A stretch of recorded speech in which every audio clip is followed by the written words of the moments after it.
Hello and welcome back to From the Source podcast, episode 20. And, well, obviously if everyone's been listening the last maybe 5 or more podcasts, most of it's been about running. And today's episode is kind of not different, but it's actually all about HYROX. And that's what it's going to be about. All I've seen over my social media recently, I still follow like HYROX daily and stuff like that, is pure HYROX. So I thought I would kind of, as quickly as possible, within 20 minutes, break down singles, doubles and relays and kind of allow you to see which format may suit you if you are thinking of doing one. And if you have done one in those categories, please let us know, because I'd like to know which one you found more difficult. And I've never actually done a relay, so I can only speak on the singles and doubles life. So I'm going to speak about like each point is going to be broken down into obviously singles, doubles and relays, but kind of how you pick your best one, your pacing and your race itself, like what that's going to look like. Kind of, is doubles the best way or best category to do if you're just starting off? Relay, some basic knowledge, and obviously I've watched relays and stuff about like if you are looking at doing a relay, what you can expect. And I'm going to put in the comments, in the description, just a little training format for everyone to kind of, well, get inspiration from or use an example. So, solos, doubles, and relay. So, obviously, I've done singles and I've done doubles. And when I first started, I did a double, which was a great introduction to HYROX itself. And I'm so glad I did a double, because if I'd done a single to start with, I probably would have just stopped at one event. So kind of, obviously it's pretty obvious the perks of doing a singles. You've got like full control of your entire race. You're not dictated by anyone.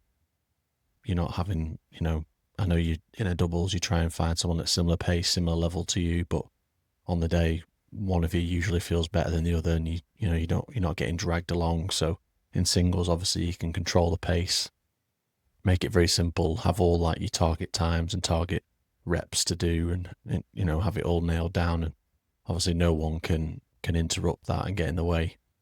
But obviously a big downside is that HYROX, doubles, singles, or probably relay is all the mental game. It's flat out. But obviously singles is more controlled flat outness than doubles, because obviously you're splitting the load. But it's the mental side for the singles. When I did it, I think it was, I can't remember what number station the burpees is now, but after the burpees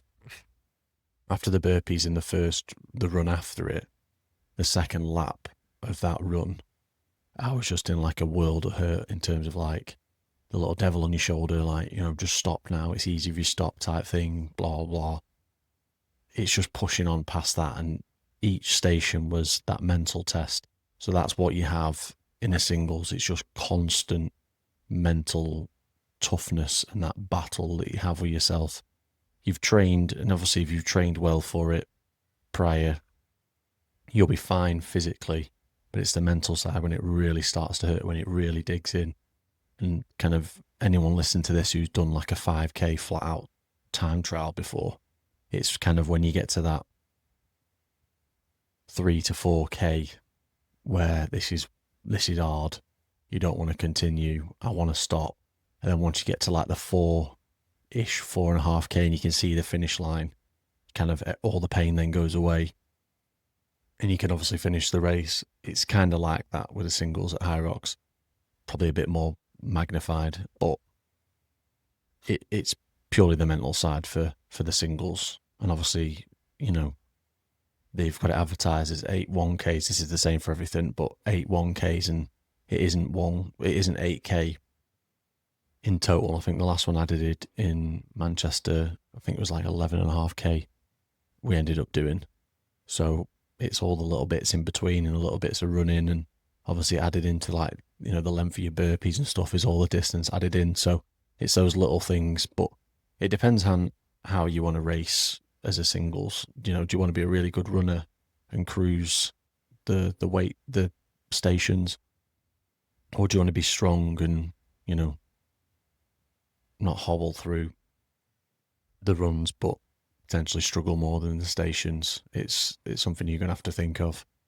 Whereas obviously the doubles, there's two athletes. If I've done it as a male pair and I've done it as a mixed pair, there's differences within that as well. But I'll only speak of like the male side, same sex pairs. So obviously you can share the whole workload apart from obviously the runs you've got to run together. But like I said, if you've got someone who's slightly better at running, that's not a bad thing. You can get them to run at the same pace that you can. They're better at pacing it. Then when you get onto the stations, they obviously will have more energy or won't be out of breath as much, so they can power through, and maybe you split the stations 60-40 rather than 50-50. But the massive perk, obviously, of the doubles is you can share the stations, and it probably goes without saying when you do singles, the amount of burpees or wall balls or whatever else you've got to do doesn't go down. You stopping means nothing is progressing. Obviously, as a doubles, you can take time, and I think, doubles is basically just down to communication, really, nailing that practice of like the transitions and stuff like that. So it's a great into HYROX as a double. Gets used to the format, like, the layout of the day. It's things I've spoken about on previous episodes, just, good introduction rather than killing yourself. Unlike a single or a solo, it's just miles easier. However, obviously when I've spoken to people who've done the relay, this is probably the better introduction to HYROX, but I don't want to say it's nowhere near the same intensity because it's flat out for what you're doing, but it's an easier introduction than doing a doubles. So obviously with the doubles, you pick two stations that you're strong with, and it's 2 runs, so it's a station and the run. So those stations, basically, to get a decent time, has to be absolutely flat out. So you've got 1K that you're just absolutely ragging it. So, you potentially, if you're a very good runner, obviously you're running it under 4 minutes a K straight off a station. But then you've potentially got, like, depending on like which station you choose that you want to do, potentially you're going to have a long wait. So if you're doing the ski and the wall balls, you potentially sat around for 40 minutes. So there's pros and cons to doing that. If obviously you don't work well after sitting around and doing nothing after massive exercise exertion, then it's something you just got to think of. But if you're definitely new to HYROX or hybrid training type stuff, relays and doubles and stuff is really good. And if you're really confident or really comfortable in running like 8 to 10K on your own, and adding in the stations and the mental toughness that goes with it, then obviously the singles is the way to go. But after you do a singles, you'll understand when you watch that Elite 15, how fit and how strong their engines must be is unbelievable for the paces that they run at. They run 330Ks and, after massive stations, the stations are a pro weight, they're heavier than obviously the open weights. But if you're wanting a good time with your mates potentially, or wanting to get a decent time but not like completely kill yourself, then obviously doubles is the way to go. And like I said, you've got your open or your pro weights. So obviously the pro weights are a bit more, and then you've got your same sex or your mixed pairs, which those are kind of a different ball game. More of the pressure of a mixed is on the man, because everything's done at the male weights. So obviously the women potentially can struggle at those weights. So kind of pacing on the day, briefly touched on it kind of there, but this really, in a singles, it depends on how you are as a runner. So if you go out and just do a 5 or a 10K normally, do you build into the run and then have a strong finish? Do you just pretty much red line the whole way through and just kind of stick at it? Or do you like to go really quick at the start, build into that pace, and then slowly kind of plateau or slowly like drop off near the end? It depends on what you want to be. But for a singles, definitely all about keeping that heart rate as low as possible and not peaking too early on, not getting too excited, not being like too happy when you see your mates waiting for you at the stations. It's just like the little things like that spike your heart rate. It's not like picking the fastest guy in your heat and tagging along with him and thinking you can keep up with him, and you don't know what pace he's going to run at. And obviously, if it's past the pace that you want to run at, you can potentially put yourself in a bit of a hole. So, when I did it, I kept the ergs between like 150 to 2 minutes per 500 on the machine. It was like a damper 7, just cruising 20. It's like between 21 and 23 strokes a minute, like just keeping it nice and smooth. Burpees just kept into a rhythm. Everything was just a rhythm. Never ran the farmer's carry. Obviously, if you do that as a double, I would always encourage you to just flat out run them. And then the wall balls, I did like sets of 25, so I did 225s, see how I felt at 50 reps, and then just did 10, 10, 10. And then kind of near the end, just hobbled over the line. And then with the sleds, I did half a length, pause, shake it out, half a length, and just cruised it. So it was basically 8 little bits I broke the push and the pull down into. It's just those bits. It's not like blow your arms or your legs out. It's not like a macho thing to push the sled the whole way as a single. It might look good to your mates, but they're not the ones running it. And when your legs are, heavy, well, in a horrible place near the end when you're trying to run, you're not proven to anyone really. Whereas in doubles, obviously, you've got, when I was saying about like you train together, you plan your transitions and stuff like that, you should know when you're going to stop. It should just be seamlessly. You move out the way. Obviously, with your ergs, when I last did it with Connor, I think we did, I'm trying to remember, we did the ergs, we did a 300. Connor did the 400 in the middle. And then I did 3. So you've got like a big break, whereas some people do like 250s each. There's loads of different ways to do it. And when we did the sled, it just split it into half lengths each time. Burpees was kind of every 10. So it was like split like that. Whereas and then the runs, we kind of ran one in front of each other, kind of weaving in and out. And then alternated who was going to take the lead on the runs, depending on who's just come off the stations. So it's more teamwork with doubles. It's a lot of like swapping, and communication is massive. Just telling your mate to like pull back a little bit to just give you a bit of air, and vice versa, or like kick on stuff. And then by the end, you just kind of give it full lever and just go for it. Whereas obviously, like I said in the relay, never done one. I probably would do one if I found 3 other people that were crazy enough to do it. But like I said, it's just flat out. Do your station, do your run, get in, tag your mate in, recover. And it's just 2 of them really. It's they're not bad, but the only problem is that relays are always last in the day. So it's like 8:30 at night that you're doing them. So you've had all day sitting around watching people. So there's pros and cons to that as well. So kind of a few, well, not like tips and stuff like that for doubles partners and stuff, but I've kind of put a few notes down here for anyone who wanted to do a doubles or has done a doubles before. So it's kind of like, I saw like some like Reddit forums and stuff about people naming themselves. So I put down like, you kind of assign your roles as one of you is the engine and one of you is the hammer. So like your engine sets the run pace for both of you to run, and kind of the hammer is the heavier person or the stronger person out of the 2 of you that kind of does most of the stations, and you share the workload like that.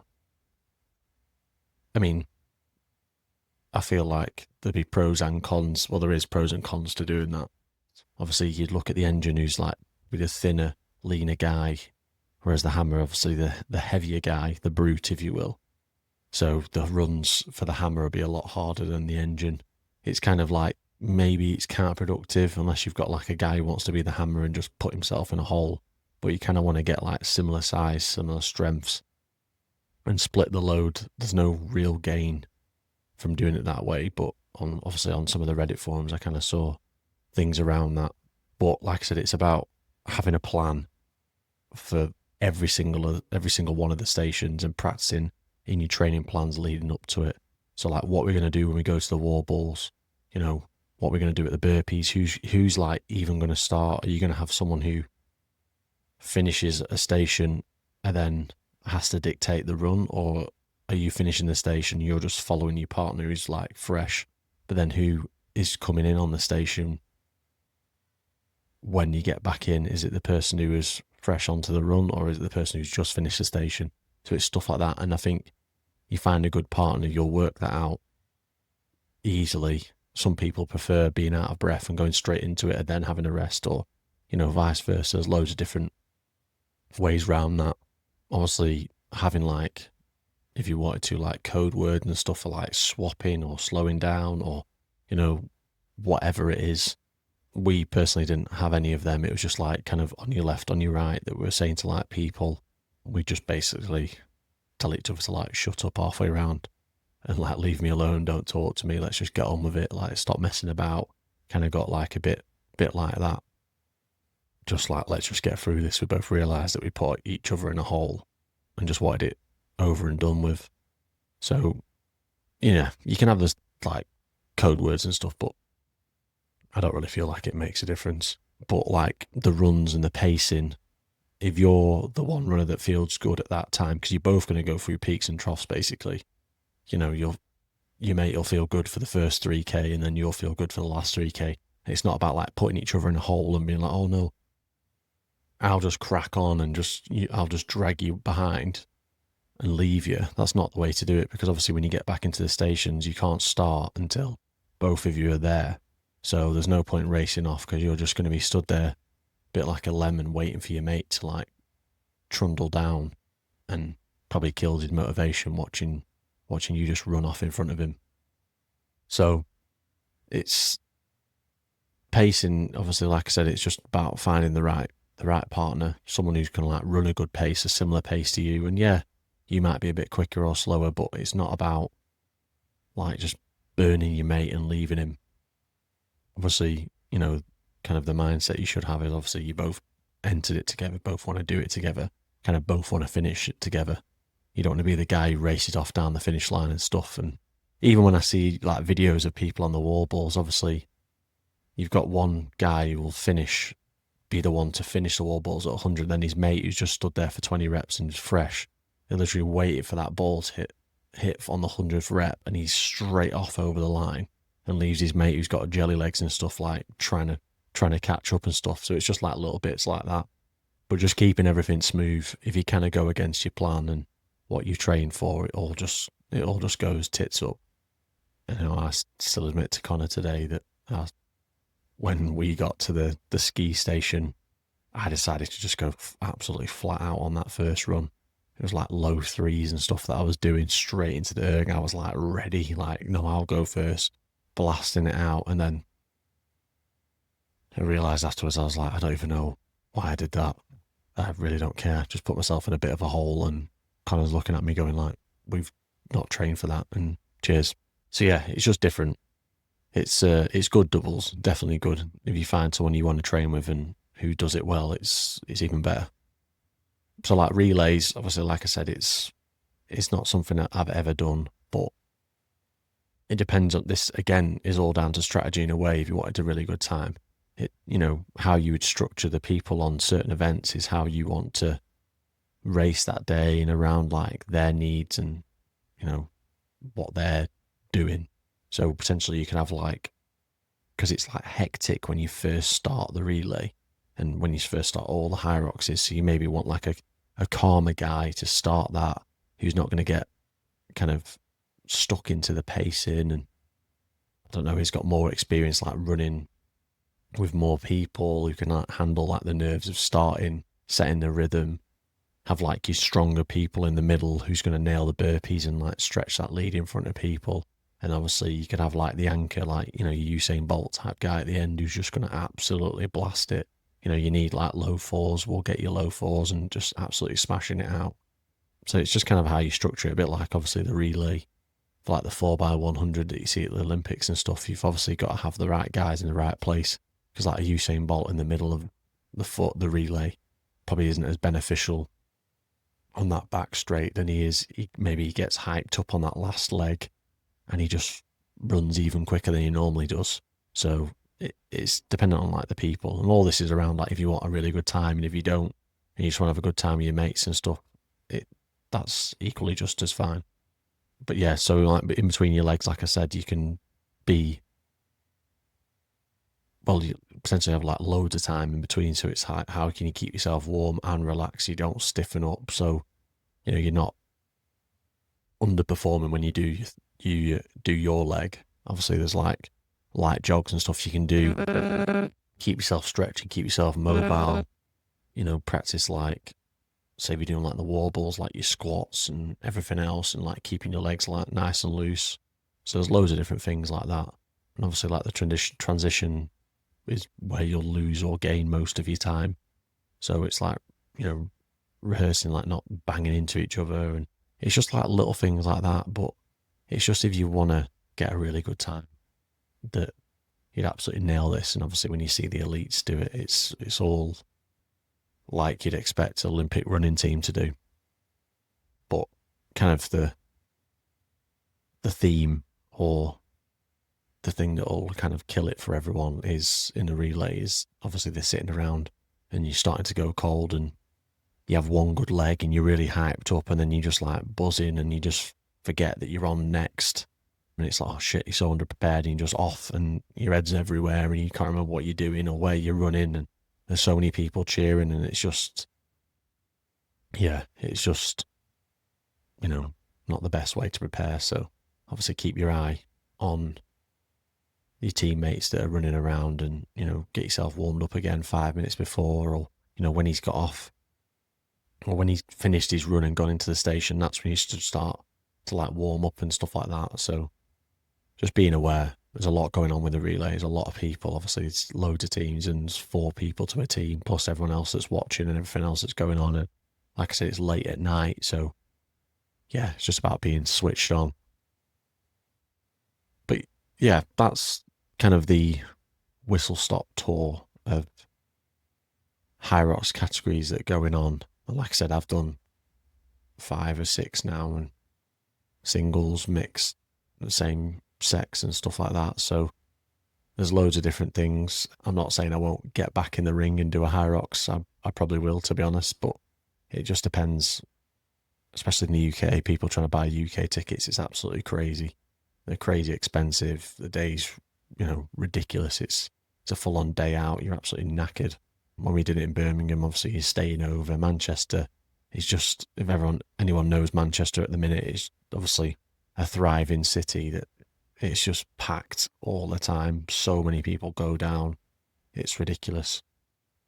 But, I'm not against getting back in the ring. So anyone listening and getting this far, fancies doing a HYROX, let me know. And if you live local, I might think about it for the next season, but we'll see. But anyone who wants to do a HYROX, like I said at the start, I've got like a little training plan that I've kind of whipped up here that I'll put in the description on the YouTube, and I'll add it onto like the Spotify and Apple and stuff that people can look at. And I'm working on like building like a little podcast website and stuff that I can put these on, and potentially like, just write like little blogs and stuff about the episodes, or like things I'm feeling or I've seen or I've read and stuff like that. So that's coming further down the pipeline, but I don't actually know when that'll kind of go live yet. But like I said, the training plan I'll add in, and just some like key takeaways and stuff for if you're training for HYROX. And that's pretty much all I've got. I'm off to go watch football now. So Liverpool are playing, and this episode, one thing I didn't actually put on socials is these episodes, obviously the video format goes out at 6 p.m. on a Monday, but I'm also going to do the audio for these at 6 p.m. at the same time on Monday nights. So I was doing them at like 9 a.m. on a Monday, and people were listening to bits of it and then watching like the rest of the videos at night and stuff. So it was a bit like everywhere. It was just a bit confusing. So every episode will go out at 6 p.m. on every Monday. Yeah, so thanks for listening. Thanks for watching. Keep supporting the channel and the podcast, and I'll see you on the next one.